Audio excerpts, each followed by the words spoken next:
새벽 4시 북한 비행장 경납고. 리혁진은 떨리는 손으로 엔진 점화 버튼에 손을 올린다. 이제 돌이킬 수 없다. 그가 중얼거리는 순간 갑자기 경납고 입구에서 손전등 불빛이 비친다. 거기 누구야? 무슨 일이야?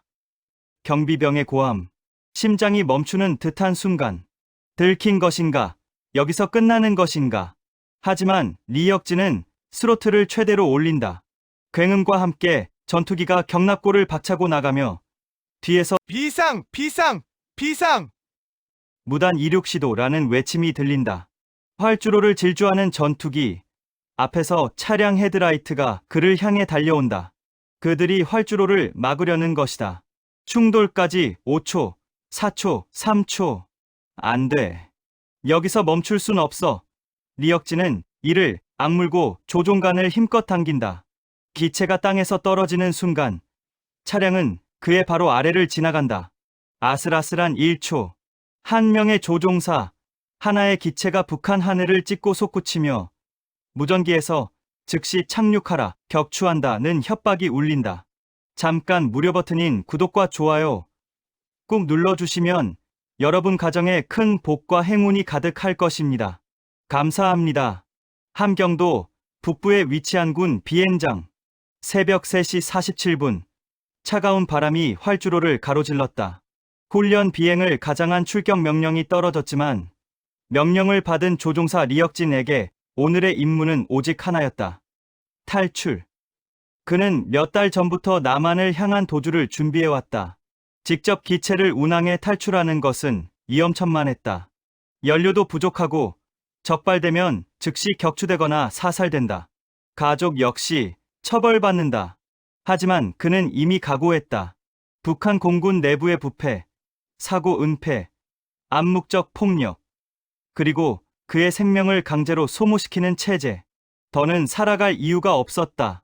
리혁진은 조종사 대기실에서 비행복을 입으며 주변을 살폈다. 동료들은 아직 졸음이 덜 깬 채 커피를 마시고 있었다. 그 중 한 명, 정치장교 박철수가 그를 유심히 바라보고 있었다. 리혁진의 등줄기에 식은땀이 흘렀다. 혹시 눈치챈 것인가? 박철수가 입을 열었다. 리 동무, 오늘 컨디션은 괜찮은가? 리혁진은 애써 평온한 표정을 지었다. 네, 문제 없습니다. 박철수는 몇 초간 그를 응시하더니 고개를 끄덕였다. 그래, 조심해서 다녀오게.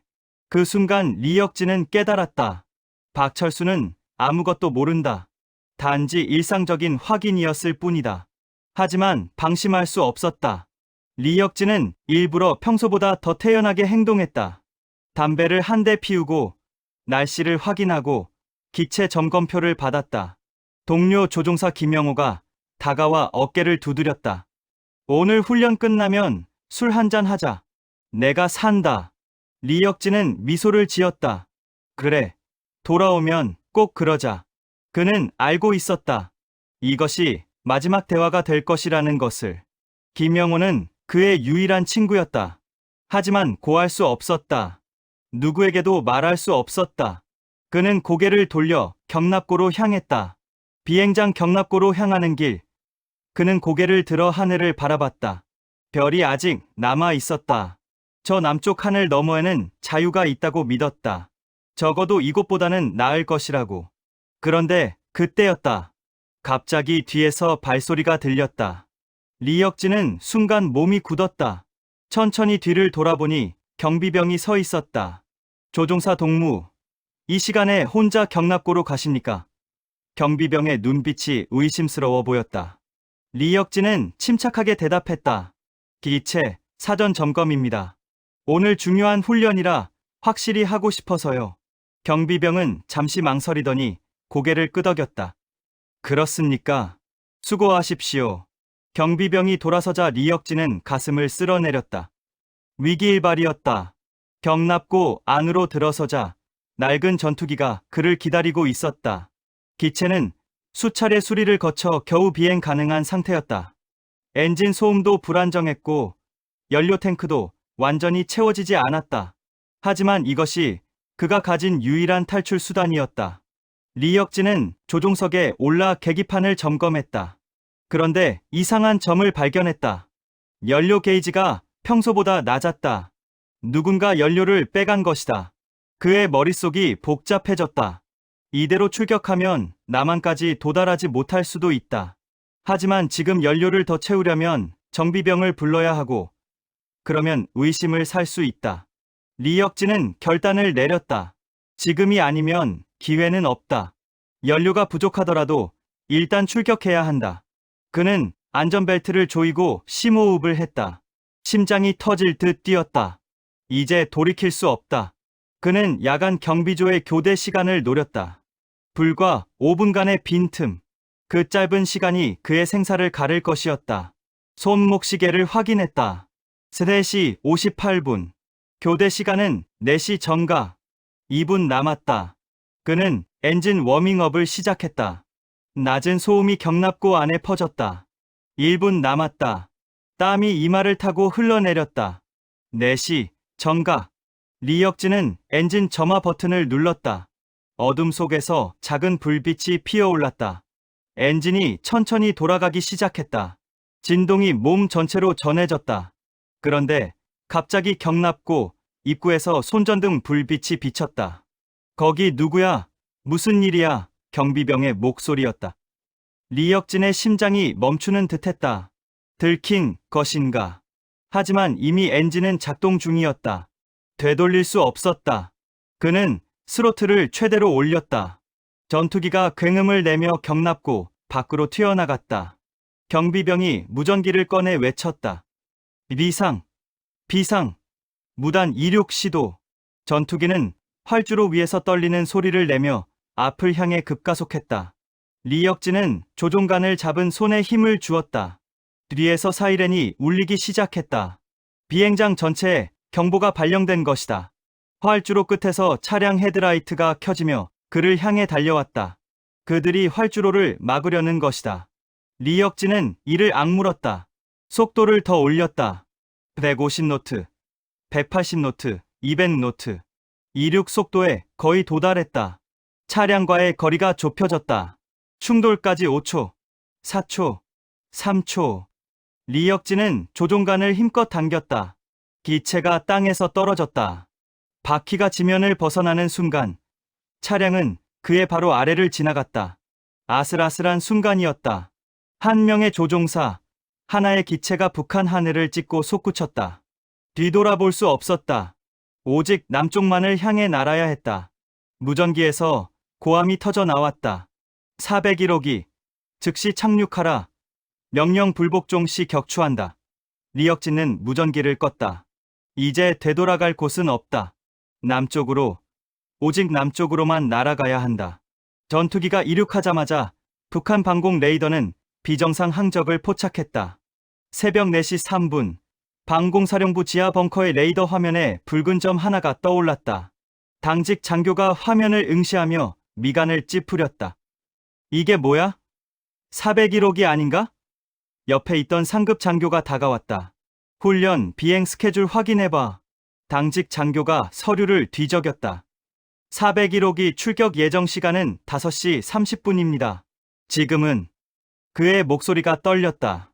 무단 이륙입니다. 상급 장교의 얼굴이 창백해졌다.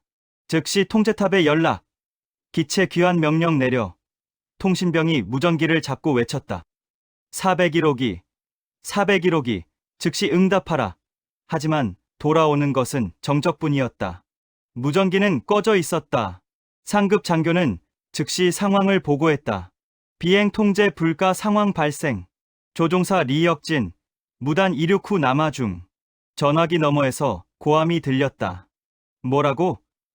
당장 추격기 띄워. 격추 명령 발동. 북한군 지휘부는 순식간에 패닉 상태에 빠졌다.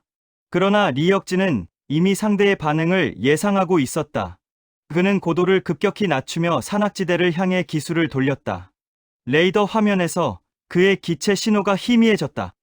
목표물 신호 약화, 고도 600m로 하강, 당직 장교가 외쳤다. 리혁진은 북한의 레이더망 사이를 비집고 들어가고 있었다. 산악 지형이 만드는 레이더 음영지대, 그것이 그의 유일한 생존 전략이었다. 함경산맥의 험준한 봉우리들 사이로 전투기는 아슬아슬하게 미끄러져 들어갔다. 조종석 안에 리역진은 식은땀을 흘리고 있었다. 고도계가 500m를 가리켰다.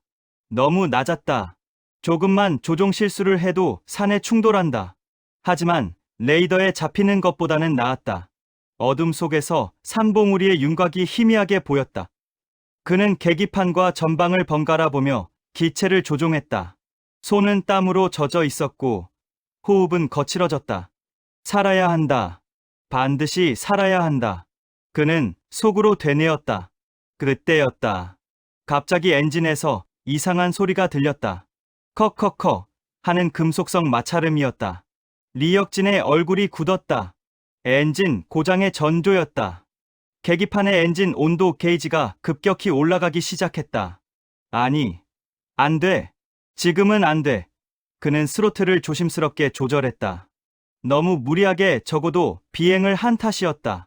낡은 엔진이 과부하를 견디지 못하고 있었다. 하지만 속도를 줄일 수도 없었다. 추격기가 뒤따라오고 있을 것이기 때문이다. 북한 방공사령부에서는 추격 명령이 떨어졌다. 이대대 204호기 즉시 출격. 배신자를 격추하라. 또 다른 비행장에서 엔진 소리가 울려 퍼졌다.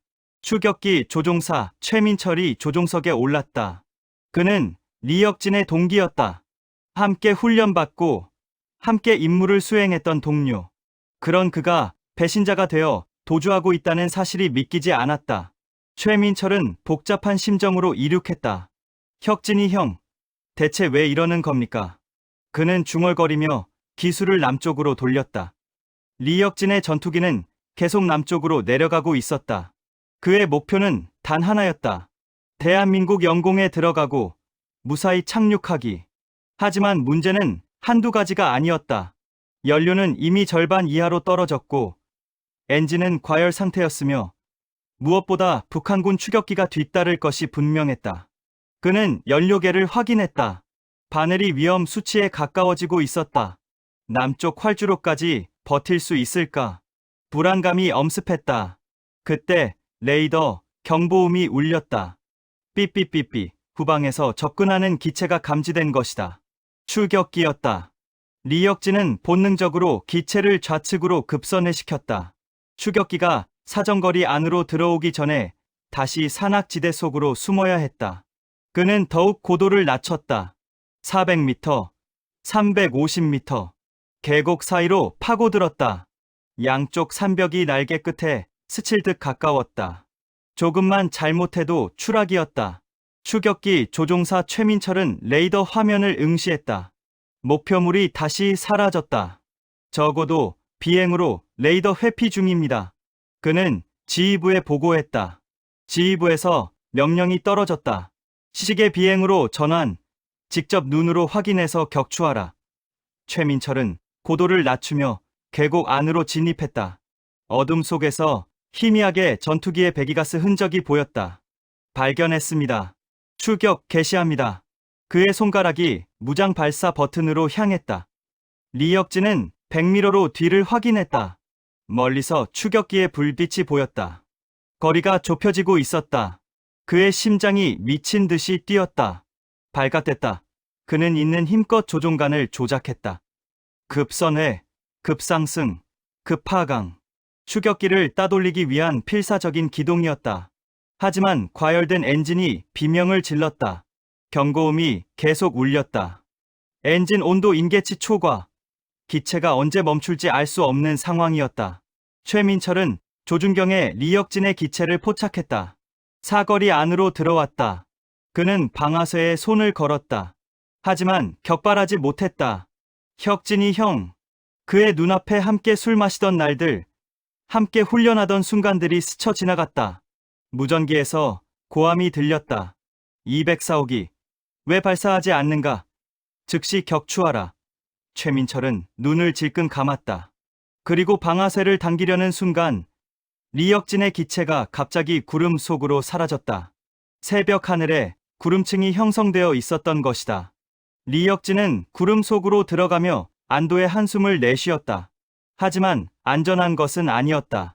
시야가 완전히 차단된 상태에서 계기만으로 비행해야 했다. 그는 고도와 방향을 확인하며 남쪽을 향해 계속 날았다. 조금만 더 버티면 나만 영공이다. 그의 입술이 바짝 말라 있었다. 그리고 마침내 전방에 희미한 빛이 보이기 시작했다. 새벽이 밝아오고 있었다. 동시에 그의 레이더 화면에 새로운 신호가 나타났다. 남쪽에서 접근하는 기체들. 대한민국 공군이었다. 새벽 4시 51분. 대한민국 방공통제소 KADC. 지하 작전실의 형광등 불빛 아래 레이더 담당 요원 이준호 중사가 커피를 마시며 화면을 응시하고 있었다. 평소처럼 고요한 새벽이었다. 그런데 갑자기 레이더 화면에 붉은 점 하나가 나타났다. 이준호는 눈을 비비며 다시 확인했다. 점은 여전히 거기 있었다. 그것도 북방 지역에서 빠른 속도로 남하하고 있었다. 그는 순간 의자에서 벌떡 일어나 외쳤다. 미확인 기체 포착. 북방 지역에서 남하 중. 속도 450노트. 고도 800m. 작전실 안이 순식간에 술렁였다. 당직 사령관 김태윤 대령이 급히 다가왔다. 확실한가? 예, 명확합니다. 비행 패턴이 우리 기체가 아닙니다. 김태윤은 즉시 비상벨을 눌렀다. 경보음이 작전실 전체에 울려 퍼졌다. 상황은 즉시 1급 경계로 격상됐다. 전 부대 비상 발령. 공군 전투기 출격 준비. 대공포대 즉시 대응태세 전환. 김태윤의 명령이 떨어지자 작전실은 전쟁터처럼 변했다. 요원들이 각자 위치로 뛰어가고 전화벨이 쉴 새 없이 울렸다. 오산 공군기지에서는 긴급 스크램블 명령이 떨어졌다. 대기 중이던 F-15K 전투기 2대의 조종사들이 비상 출격했다. 이글 1, 이글 2 즉시 북방 경계선으로 이동. 미확인 기체 요격 임무.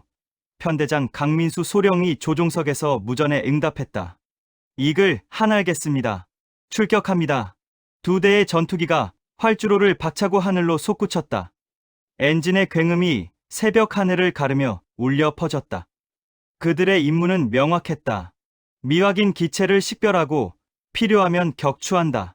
방공통제소에서는 미확인 기체의 움직임을 분석하고 있었다. 정보 분석관 박지연 소령이 화면을 확대하며 말했다. 이상합니다. 뭐가 이상한가? 김태윤이 물었다. 전투 기동이 아닙니다.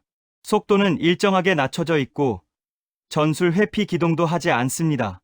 그냥 직선 경로로 남쪽으로만 내려오고 있어요. 박지연의 말에 작전실이 잠시 조용해졌다. 미확인 기체는 전쟁의 전조다. 하지만 이 비행 패턴은 공격이나 정찰과는 거리가 멀었다. 김태윤은 오랜 경험으로 직감적으로 판단했다. 귀순 가능성이 높다. 격추, 유보, 식별을 최우선으로 한다. 그의 명령이 즉시 전파되었다. 이글 편대, 격추 유보, 시계 확인 후 식별 우선. 반복한다. 식별 우선. 강민수는 무전을 받고 속도를 조절했다. 이글 한 알겠습니다. 목표 지점으로 접근 중. 그 한 문장이 리혁진의 목숨을 붙잡아 주었다. 만약 즉시 격추 명령이 떨어졌다면 그는 이미 미사일에 맞아 추락했을 것이다. 리혁진의 조종석 안. 그는 남한 레이더에 포착됐다는 것을 알고 있었다. 레이더 경보음이 계속 울리고 있었다. 하지만 이것은 예상된 일이었다. 오히려 남한 레이더에 잡혀야 했다. 그래야 귀순 의사를 밝힐 수 있기 때문이다. 그는 계속 일정한 속도와 방향을 유지하며 남아했다. 공격 의도가 없다는 것을 보여주기 위해서였다.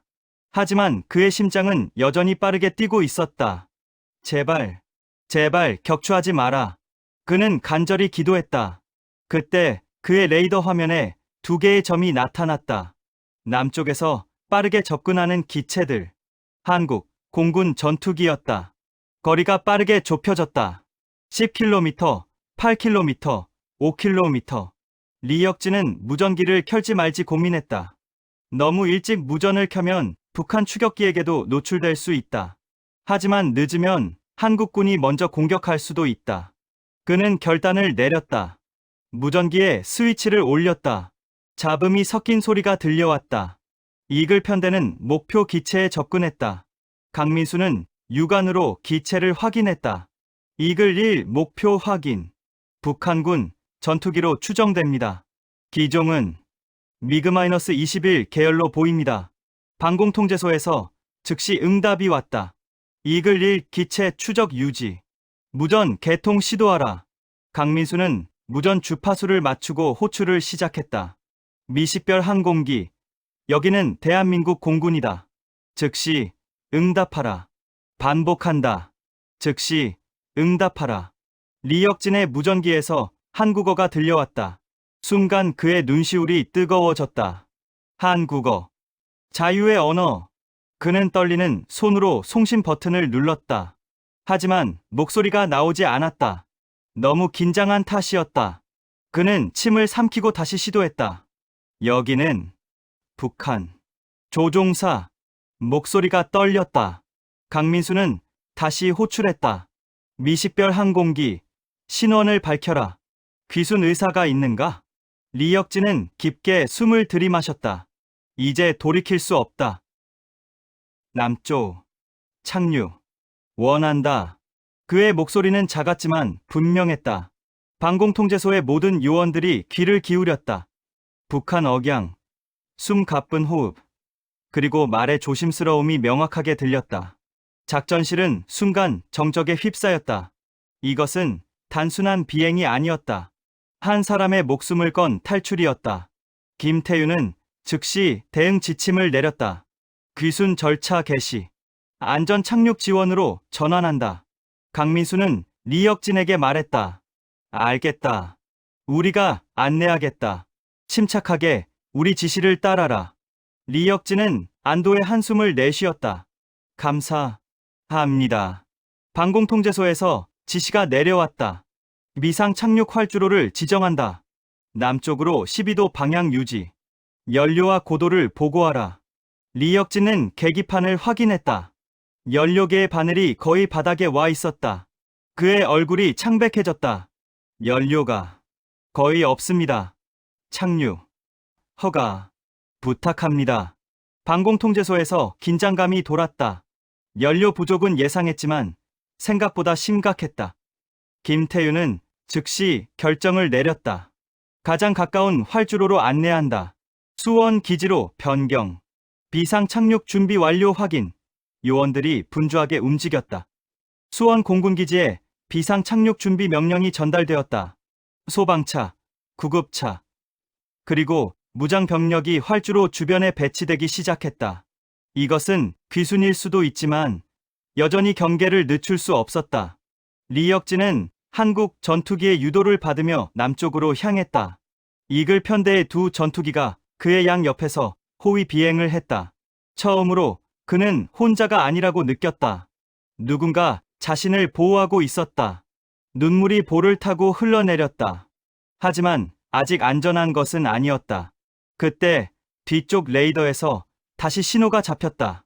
북쪽에서 접근하는 또 다른 기체. 북한 추격기가 아직 뒤따라오고 있었다. 방공통제소의 화면에도 그 신호가 포착되었다. 북한 추격기 추정 기체 접근 중. 거리 15km. 이준호가 외쳤다. 상황은 다시 긴박해졌다. 북한 추격기 거리 12km. 계속 접근 중입니다. 이준호 중사의 목소리에 긴장감이 묻어났다. 방공통제소의 대형 스크린에는 3개의 점이 표시되어 있었다. 리혁진의 기체, 한국공군 이글 편대, 그리고 북쪽에서 맹렬히 쫓아오는 북한 추격기. 김태윤 대령은 즉시 명령을 내렸다. 이글 편대, 귀순 기체 보호 최우선, 북한 기체 경고 사격 준비. 강민수 소령이 응답했다. 이글 한 알겠습니다. 이글 2는 귀순 기체 호위 유지. 이글 1은 요격 준비. 리혁진의 조종석 안. 그는 100m로 뒤를 확인했다. 멀리서 한 점의 불빛이 다가오고 있었다. 북한 추격기였다. 심장이 다시 빠르게 뛰기 시작했다. 아직 끝나지 않았구나. 그는 이를 악물었다. 무전기에서 강민수의 목소리가 들렸다. 귀순 조종사, 우리가 당신을 보호하겠다. 현재 속도와 고도를 유지하라. 절대 기동하지 마라. 리혁진은 떨리는 목소리로 대답했다. 알겠습니다. 북한 추격기 안. 조종사 최민철은 여전히 추격을 계속하고 있었다. 그는 리혁진을 레이더에서 놓쳤다가 다시 포착했다. 남한 영공 근처까지 왔다. 무전기에서 북한 지휘부의 명령이 들렸다. 204호기. 배신자가 남한 영공에 진입하기 전에 반드시 격추하라. 이것은 최종 명령이다. 최민철은 대답하지 않았다. 그의 손은 무장 발사 버튼 위에 있었지만 방아쇠를 당길 수 없었다. 혁진이 형, 왜 이러십니까? 왜? 그때 최민철의 레이더에 새로운 신호가 나타났다. 한국 공군 전투기였다. 그것도 F-15K. 북한의 낡은 미그기로는 상대가 되지 않는 기종이었다. 순간 공포가 엄습했다. 자신이 격추당할 수도 있다는 생각이 들었다. 무전기에서 한국어가 들려왔다. 북한 항공기. 여기는 대한민국 공군이다. 즉시 북쪽으로 선회하라. 이것은 경고다. 반복한다. 즉시 북쪽으로 선회하라. 최민철은 식은땀을 흘렸다. 계속 추격할 것인가? 아니면 돌아갈 것인가? 방공통제소에서는 초긴장 상태가 이어졌다. 북한 기체가 계속 접근하고 있었다. 거리 8km. 미사일 사거리 안으로 들어오고 있었다. 김태윤은 결단을 내려야 했다. 이글 1 경고 사격 승인. 북한 기체를 저지하라. 강민수는 조준경의 북한 기체를 포착했다. 그는 기체를 약간 옆으로 틀어 미사일 한 발을 발사했다. 미사일은 북한 기체 앞쪽 500m 지점에서 폭발했다. 하늘에 불꽃이 피어올랐다. 명확한 경고였다. 한 발 더 다가오면 격추한다는 메시지였다. 최민철은 전방의 폭발을 보고 몸이 얼어붙었다. 다음 미사일은 자신을 향할 것이다. 그는 조종관을 움켜쥐었다. 북한 지휘부의 명령과 자신의 생존 사이에서 갈등했다. 무전기에서 다시 고함이 들렸다. 204호기, 왜 격추하지 않는가? 당장 임무를 수행하라. 하지만 최민철은 이미 결정을 내렸다. 그는 기술을 북쪽으로 돌렸다. 살고 싶었다. 단지 살고 싶었다. 리혁진처럼 탈출할 용기는 없었지만 죽을 용기도 없었다. 북한 추격기가 선회하는 것을 확인한 방공통제소에서 안도의 한숨이 터져 나왔다. 북한 기체 북쪽으로 선회, 추격 중단, 이준호가 외쳤다. 김태윤은 고개를 끄덕였다. 좋아. 이글 1 복귀하라. 이글 2는 계속 호위 비행 유지. 위기는 넘겼다. 하지만 아직 안심할 수 없었다. 리혁진의 연료가 거의 바닥이었기 때문이다. 리혁진은 뒤쪽에서 추격기가 사라지는 것을 확인했다. 그제야 그의 긴장이 조금 풀렸다. 하지만 곧 새로운 문제에 직면했다. 연료 경고등이 깜박이기 시작한 것이다. 삑삑삑 하는 경고음이 조종석 안에 울려 퍼졌다. 연료가 완전히 바닥났다. 엔진이 언제 멈출지 알 수 없는 상황이었다. 그는 급히 무전했다. 연료가 정말 없습니다. 엔진이 곧 멈출 것 같습니다. 목소리에 공포가 묻어났다. 방공통제소의 분위기가 다시 긴박해졌다. 수원 기지까지 거리는 김태윤이 물었다. 15km입니다. 연료로 버틸 수 있나? 힘듭니다. 글라이딩 착륙을 준비해야 합니다. 박지연이 대답했다. 글라이딩 착륙. 엔진 없이 활공만으로 착륙하는 것. 극도로 위험한 상황이었다. 김태윤은 수원 기지에 긴급 연락을 취했다. 미상 착륙 상황 발생. 엔진 정지 가능성 높음. 활주로 완전 개방하라. 수원 공군기지는 비상체제로 돌입했다. 활주로의 모든 장애물이 제거되었고 소방차들이 양쪽에 대기했다. 의무대도 준비를 마쳤다. 기지 사령관은 쌍안경으로 북쪽 하늘을 바라봤다. 어서 와라. 살아서 와라. 그는 중얼거렸다. 활주로 주변에는 무장 병력도 배치되어 있었다. 귀순이라고 해도 절차는 철저해야 했다. 만약의 사태에 대비한 것이었다. 리혁진의 전투기는 수원 기지를 향해 천천히 하강하고 있었다. 고도 1000m, 800m, 600m. 그때였다. 갑자기 엔진 소리가 뚝 끊겼다. 리역진은 신음을 흘렸다. 연료가 완전히 바닥난 것이다. 엔진이 멈췄다. 조종석 안의 모든 경고등이 일제히 깜박이기 시작했다.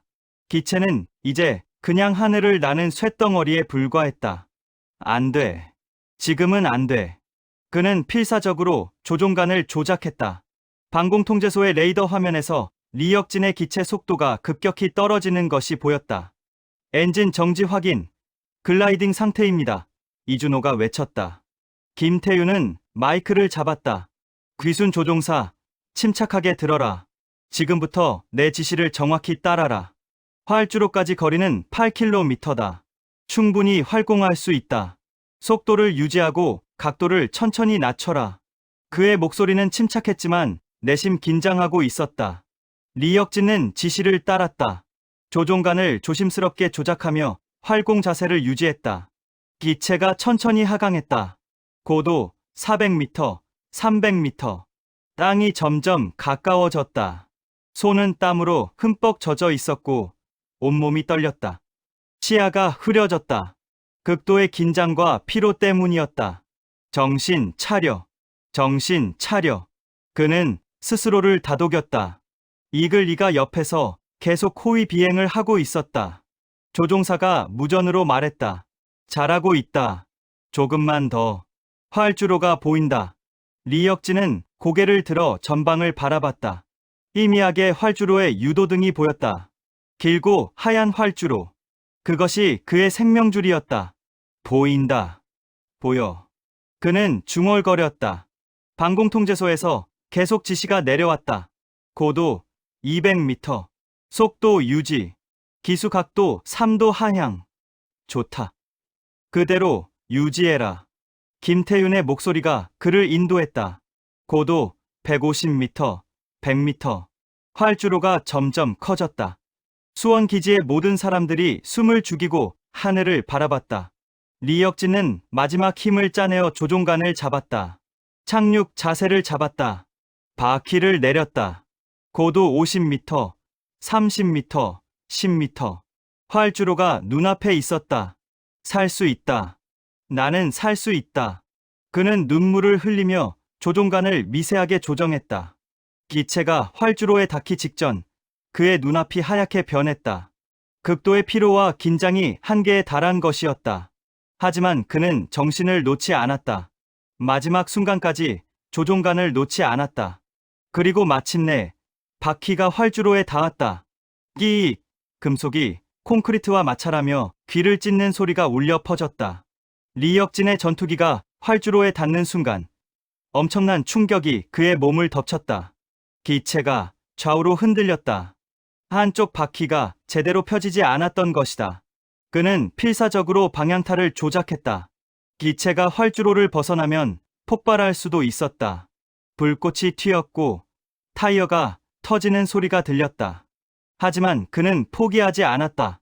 브레이크를 최대한 밟으며 기체를 제어했다. 전투기는 활주로 위를 미끄러지듯 나아갔다. 500m, 400m, 300m. 속도가 점점 줄어들었다. 수원기지의 모든 사람들이 숨을 죽이고 지켜봤다.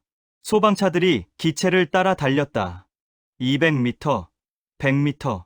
그리고 마침내 활주로 끝에서 불과 50m 떨어진 지점에서 전투기가 완전히 멈춰섰다. 엔진에서 연기가 피어올랐고 타이어는 갈기갈기 찢어져 있었다. 하지만 기체는 폭발하지 않았다. 리역진은 살아있었다. 조종석 안에 리역진은 몇 초간 멍하니 앞을 바라봤다. 손은 여전히 조종간을 움켜쥐고 있었다. 온몸이 떨렸다. 그는 천천히 안전벨트를 풀었다. 손이 너무 떨려서 버클을 푸는 데만 10초가 걸렸다. 그리고 깊게 숨을 들이마셨다. 살았다. 나는 살았다. 그의 눈에서 눈물이 주르륵 흘러내렸다.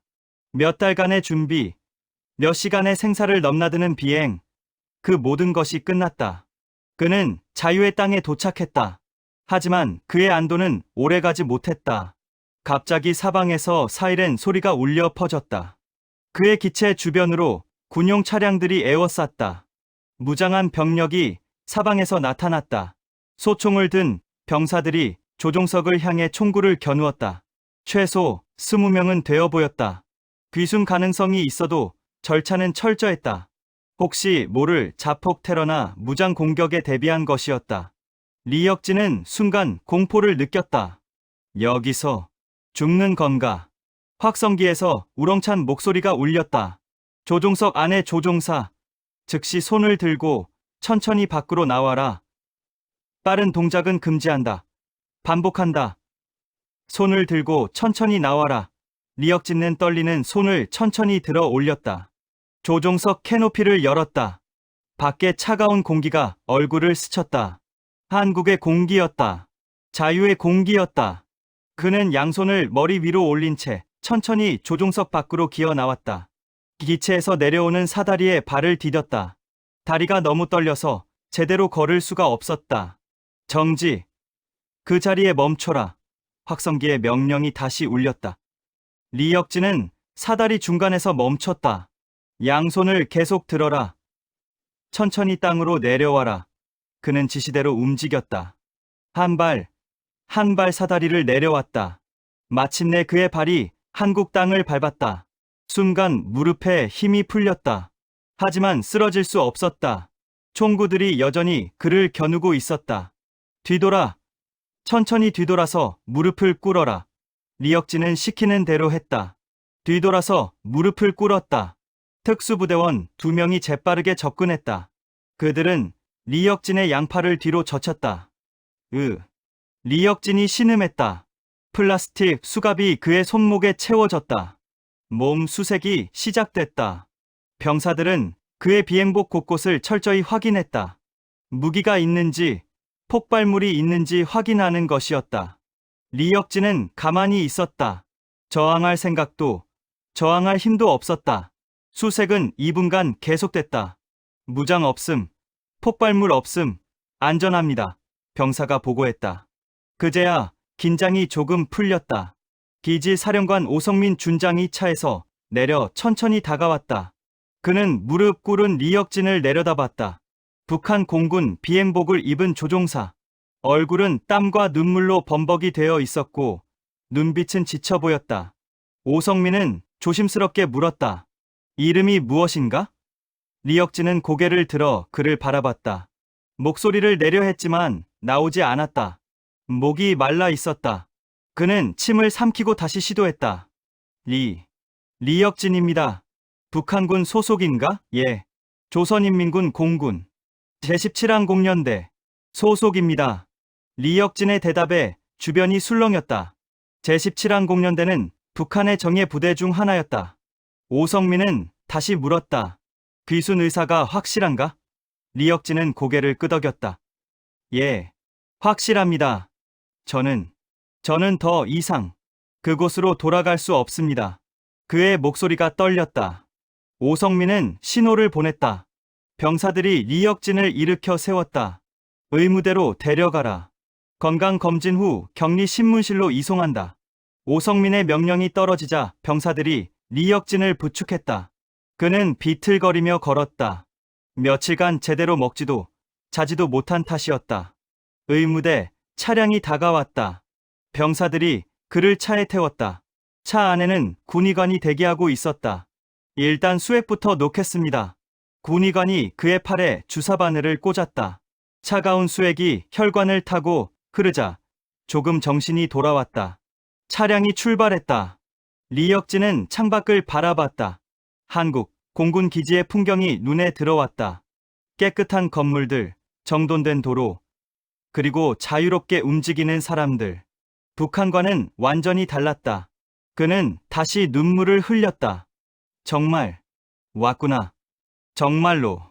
군의관이 그를 바라봤다. 괜찮습니까?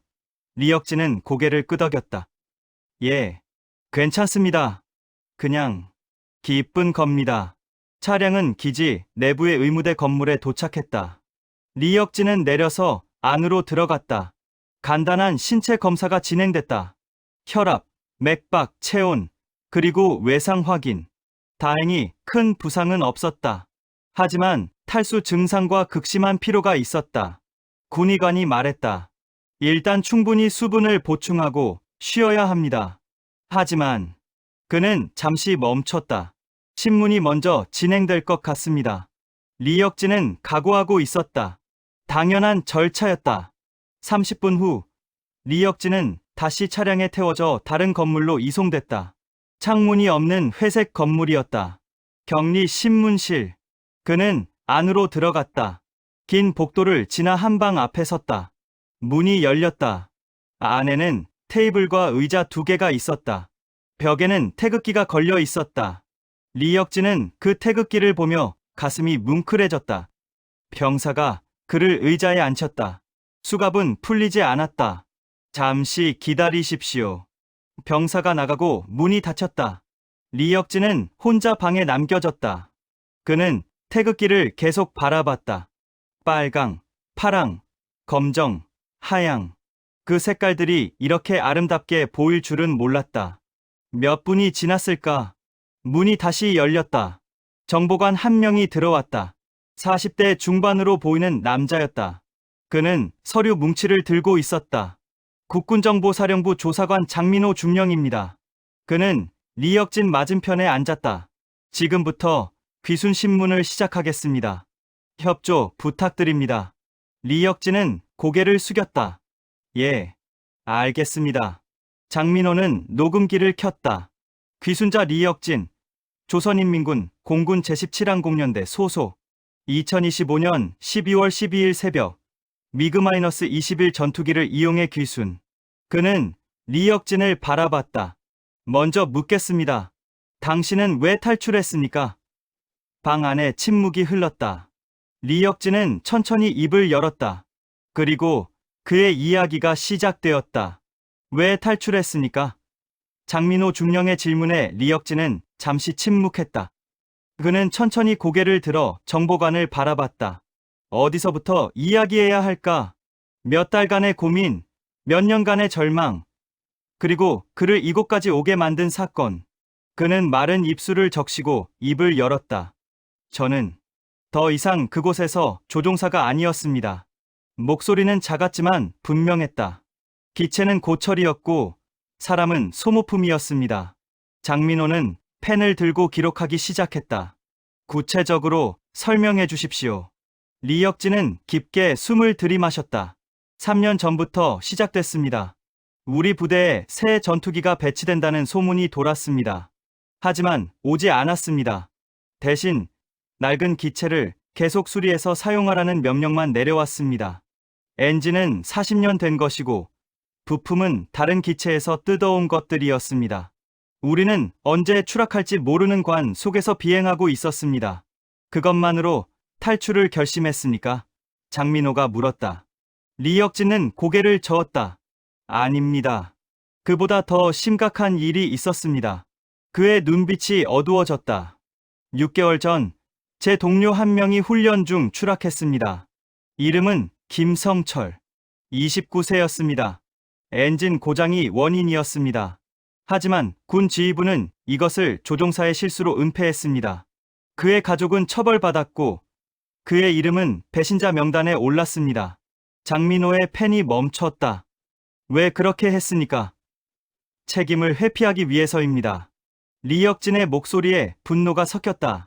기체 결함을 인정하면 상부의 책임 문제가 되니까요. 그래서 죽은 조종사에게 모든 책임을 뒤집어 씌웠습니다. 우리는 그걸 보면서도 아무 말 못했습니다. 말하는 순간 우리도 숙청당하니까요. 그는 주먹을 불끈 쥐었다. 수갑이 손목을 파고들어 아팠지만 신경 쓰지 않았다. 그 사건 이후 달라졌습니까? 예. 저는 깨달았습니다. 우리는 조종사가 아니라 언제든 버려질 소모품이라는 것을요. 리혁진의 눈에 눈물이 고였다. 3개월 전에는 또 다른 동료가 추락했습니다. 박영수. 그는 제 룸메이트였습니다. 매일 밤 같이 술 마시던 친구였습니다. 그도 엔진 고장으로 죽었습니다. 하지만 역시 조종 미숙으로 처리됐습니다. 저는 더 이상 참을 수 없었습니다. 장민호는 잠시 침묵했다. 그는 리혁진의 표정을 살폈다. 거짓말하는 것 같지 않았다. 오히려 너무 솔직해서 오히려 의심스러울 정도였다. 가족은 어떻게 됩니까? 그의 질문에 리혁진의 얼굴이 굳었다. 이것이 가장 고통스러운 질문이었다. 아버지, 어머니, 그리고 여동생이 있습니다. 그의 목소리가 떨렸다. 그들은 처벌받을 겁니다. 제가 탈출한 순간 그들의 인생도 끝났습니다. 알면서도 탈출했습니까? 장민호의 목소리에 약간의 비난이 섞였다. 리혁진은 고개를 숙였다. 예, 알면서도 했습니다. 그것이 제가 가장 후회하는 일입니다. 눈물이 떨어져 테이블 위에 작은 자국을 남겼다. 하지만 저도 살고 싶었습니다. 단지 살고 싶었습니다. 그게 잘못입니까? 그의 목소리는 절규에 가까웠다. 장민호는 아무 말 하지 않았다. 그저 리혁진을 바라볼 뿐이었다. 잠시 침묵이 흘렀다. 장민호는 다음 질문을 준비했다. 북한군의 군사 정보를 알고 있습니까? 리혁진은 고개를 끄덕였다. 제가 아는 범위 내에서는 모두 말씀드리겠습니다. 비행장 위치, 전투기 배치 현황, 레이더망 구조, 그리고 방공 체계까지 제가 협조할 수 있는 건 모두 하겠습니다. 그는 진심으로 말하고 있었다. 저는 이제 대한민국 국민이 되고 싶습니다. 그러기 위해 필요한 일이라면 뭐든 하겠습니다. 장민호는 고개를 끄덕이며 메모했다. 좋습니다. 상세한 정보는 나중에 다시 들어보겠습니다. 그는 다른 질문으로 넘어갔다. 탈출을 언제부터 계획했습니까? 6개월 전부터입니다. 김성철이 죽은 이후부터요. 리혁진이 대답했다. 처음에는 막연한 생각이었습니다. 하지만 박영수까지 죽고 나서 결심했습니다. 더 이상 기다리면 제 차례가 올 거라고 생각했습니다. 혼자 계획했습니까? 예. 누구에게도 말하지 않았습니다. 말하는 순간 끝이니까요. 리혁진은 쓴 웃음을 지었다. 믿을 수 있는 사람이 없었습니다. 친구라고 생각했던 사람도, 상관도, 아무도요. 북한에서는 누구도 믿을 수 없습니다. 친구가 밀고자가 되고 가족이 감시자가 됩니다. 그곳은 그런 곳입니다. 그의 말에는 깊은 슬픔이 묻어났다. 장민호는 잠시 펜을 내려놓고 리혁진을 똑바로 바라봤다. 한 가지만 더 묻겠습니다. 당신이 정말로 귀순한 이유가 단지 살기 위해서입니까? 다른 이유는 없습니까? 리혁진은 그의 눈을 마주 봤다. 잠시 망설이더니 입을 열었다. 사실 또 다른 이유가 있습니다. 그의 목소리가 낮아졌다. 3개월 전 저는 우연히 기밀 문서를 봤습니다. 제가 볼 수 없는 문서였지만 상관의 책상에 놓여 있었습니다. 무슨 내용이었습니까? 장민호가 몸을 앞으로 기울였다. 리혁진은 숨을 깊이 들이마셨다. 우리 부대가 곧 남쪽으로 이동한다는 내용이었습니다. 그리고 특수 임무를 준비하라는 지시였습니다. 특수 임무? 예. 구체적인 내용은 몰랐습니다. 하지만 느낌이 왔습니다. 뭔가 큰일이 준비되고 있다는 것을요. 그리고 그 일에 우리가 동원될 거라는 것을요. 장민호의 표정이 심각해졌다. 더 구체적으로 기억나는 것이 있습니까? 리혁진은 기억을 더듬었다. 문서에는 날짜가 적혀 있었습니다. 12월 말. 그리고 암호명이 있었습니다. 겨울, 폭풍. 그게 전부입니다.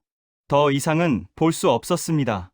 상관이 돌아와서 급히 자리를 떠났으니까요. 장민호는 즉시 메모했다. 이것은 중요한 정보였다. 만약 사실이라면 북한이 뭔가 큰 도발을 준비하고 있을 수도 있었다. 그 정보 때문에 탈출을 서둘렀습니까? 예. 부대 이동이 시작되면 탈출할 기회가 없을 것 같았습니다. 그래서 오늘 새벽을 택했습니다. 오늘이 아니면 영영 기회가 없을 거라고 생각했습니다. 리혁진의 말은 진지했다. 장민호는 고개를 끄덕였다. 알겠습니다. 이 정보는 즉시 상부에 보고하겠습니다. 협조에 감사드립니다. 장민호는 녹음기를 끄고 일어섰다. 오늘 신문은 여기까지 하겠습니다. 내일부터 상세한 조사가 진행될 것입니다. 잠시 후 식사가 제공될 것이고 휴식을 취하십시오. 그는 문을 향해 걸어갔다. 문 앞에서 멈춰 서서 뒤돌아봤다. 리혁진 씨, 대한민국에 온 것을 환영합니다.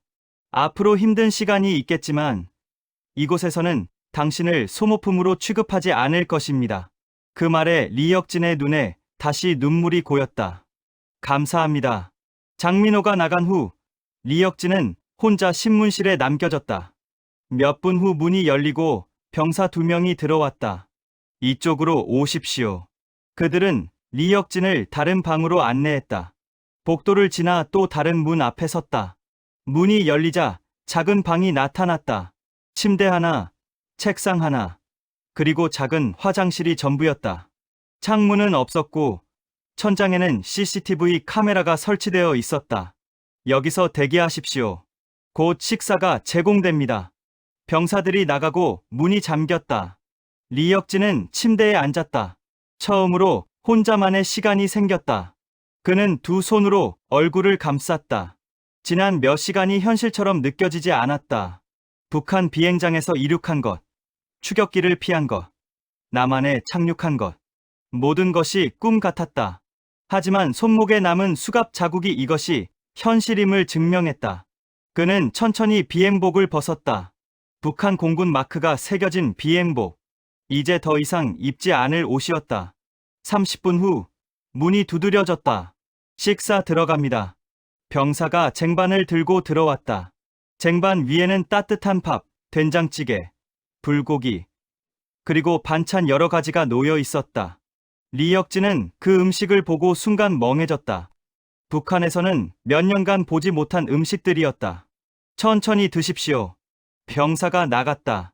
리혁진은 떨리는 손으로 숟가락을 들었다. 첫 숟가락을 입에 넣는 순간 눈물이 주르륵 흘러내렸다. 이런 음식이 여기서는 당연한 건가? 그는 천천히, 하지만 한 점도 남기지 않고 모든 음식을 먹었다. 배가 부르자 피로가 몰려왔다. 그는 침대에 누워 천장을 바라봤다. 오늘 아침만 해도 북한 비행장 침대에서 일어났다.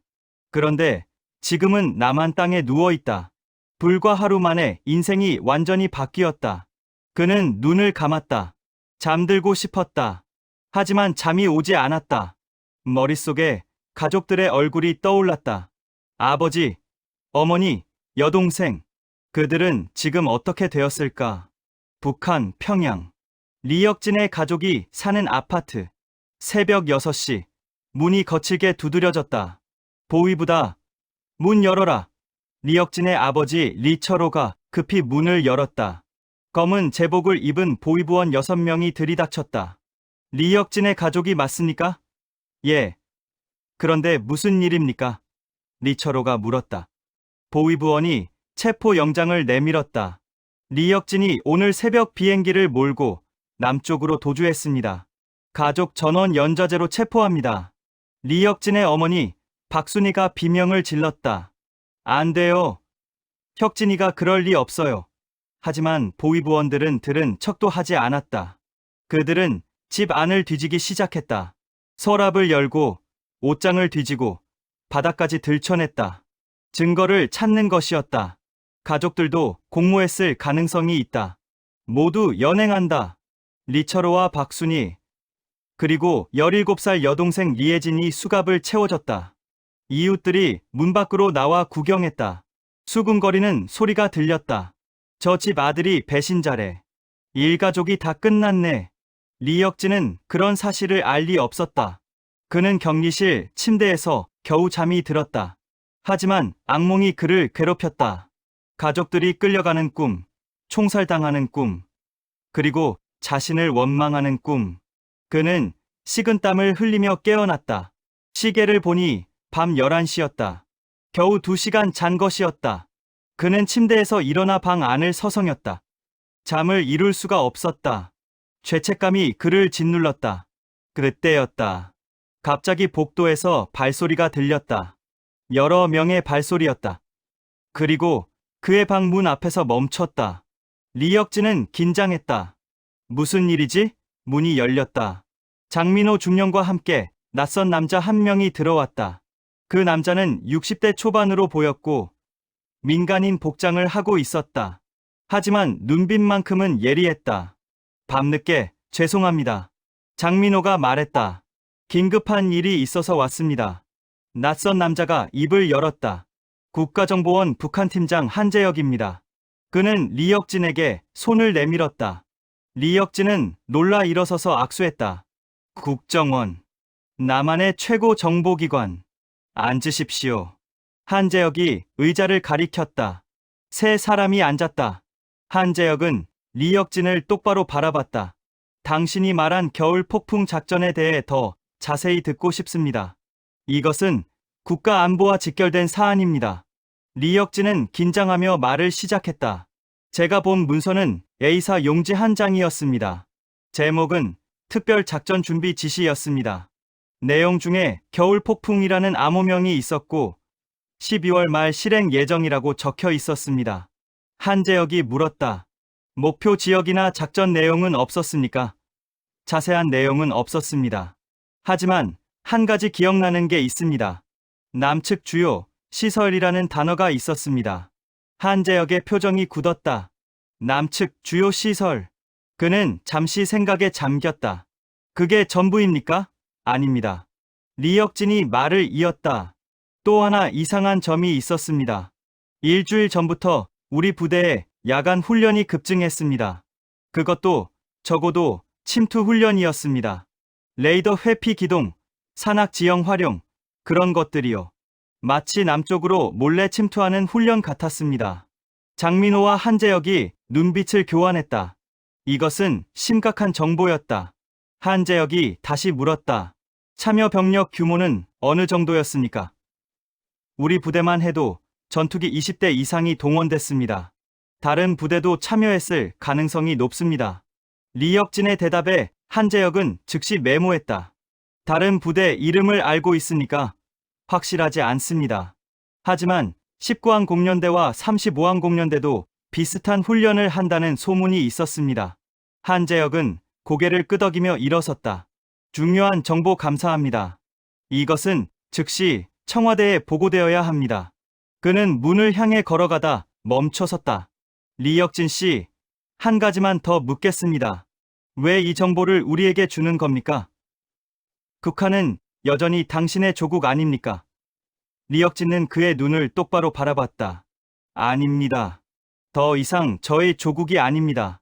저를 죽이려 한 곳은 조국이 아닙니다. 한재혁은 잠시 그를 바라보다 고개를 끄덕였다. 알겠습니다. 당신의 선택을 존중합니다.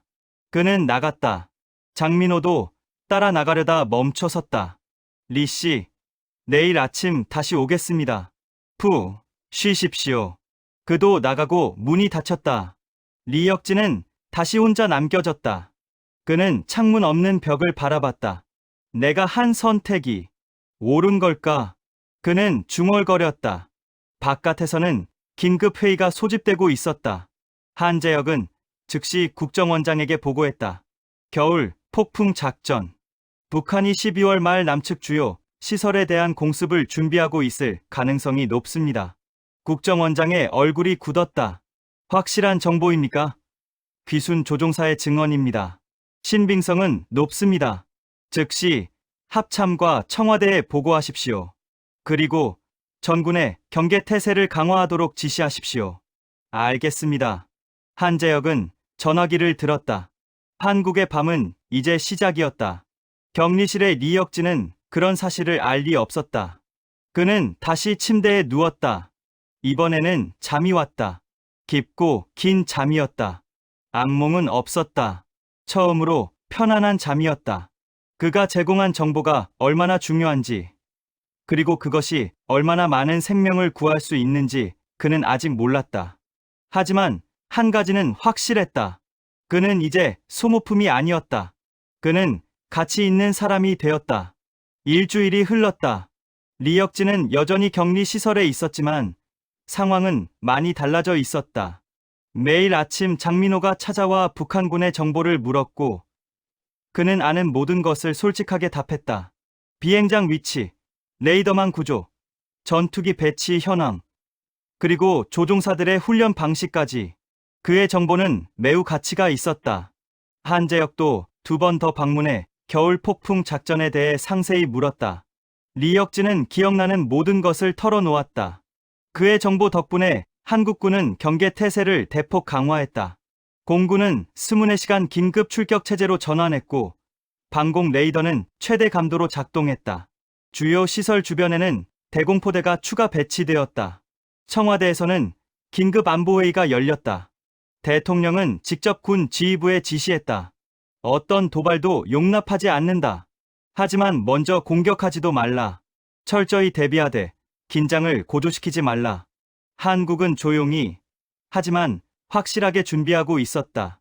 12월 28일 북한 함경도 비행장 밤 11시 겨울 폭풍 작전이 실행되려는 순간이었다. 20대의 전투기가 활주로에서 대기하고 있었다.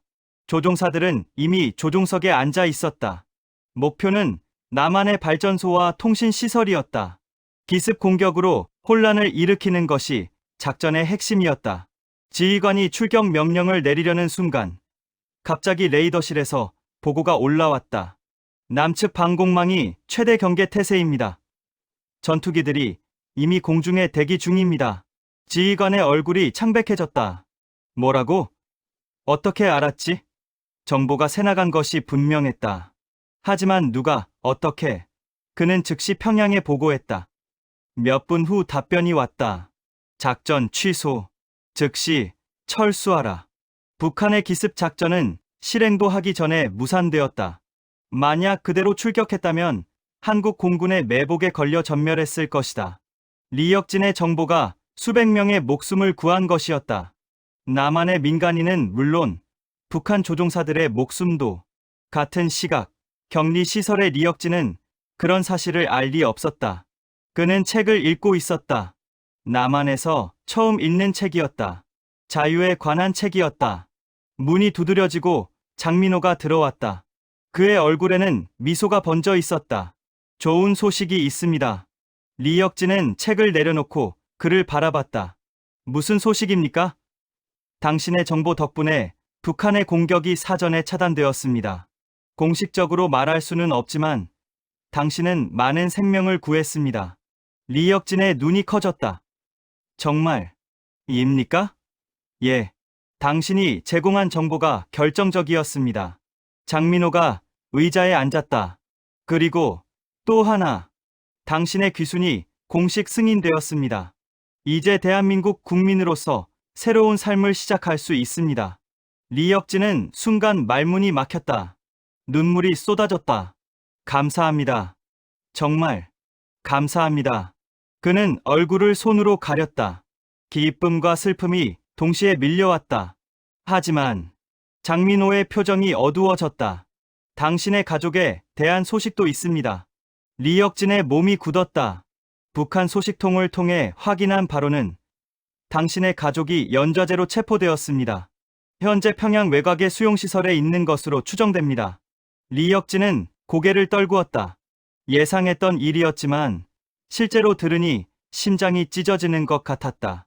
그들을 구할 방법은 없습니까? 현재로서는 어렵습니다. 하지만 정부는 계속 모니터링하고 있습니다.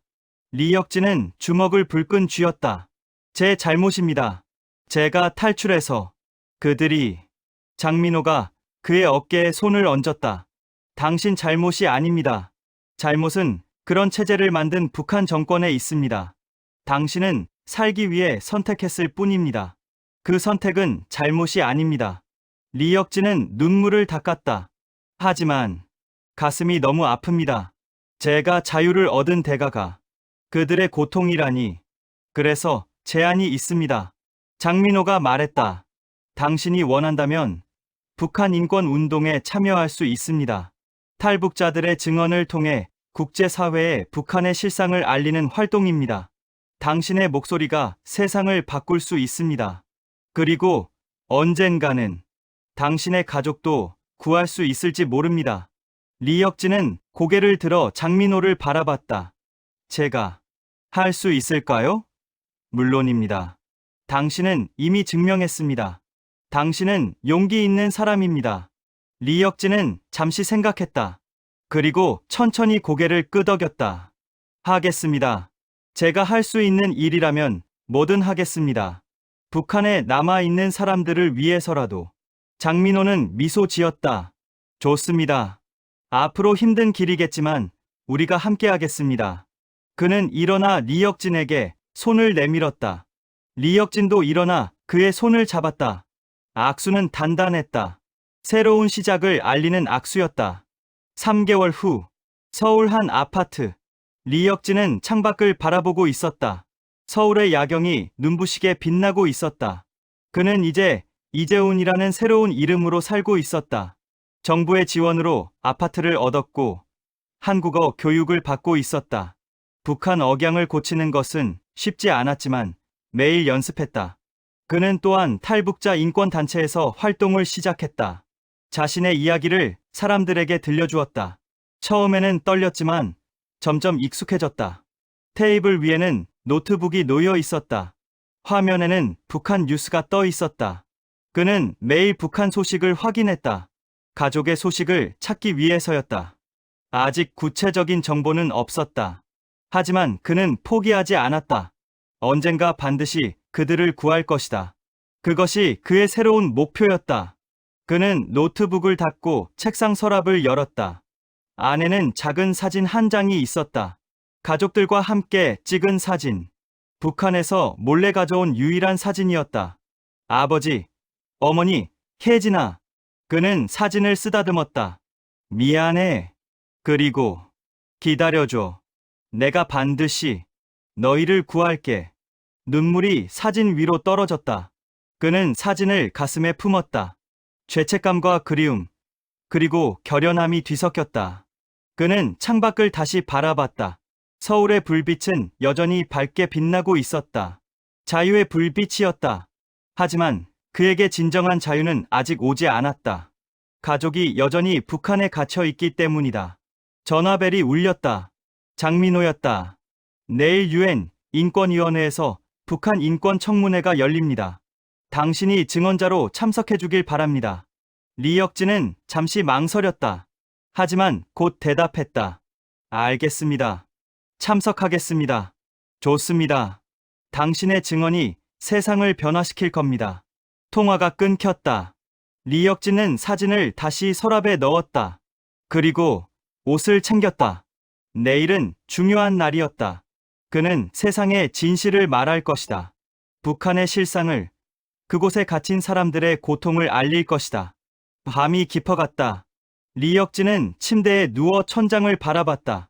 일주일 전, 그는 북한 비행장에서 탈출했다. 그리고 지금, 그는 서울에서 새로운 삶을 시작하고 있다. 여정은 끝나지 않았다. 오히려 이제 시작이었다. 그는 더 이상 북한의 조종사가 아니었다. 그는 이제 자유를 위해 싸우는 증인이었다. 그는 눈을 감았다. 이번에는 악몽이 없었다. 꿈 속에서 그는 가족들과 재회했다. 그들은 웃고 있었다. 언젠가 그 꿈이 현실이 되기를 바라며 그는 깊은 잠에 빠져들었다. 한 사람의 탈출이 끝났고 한 사람의 투쟁이 시작되었다.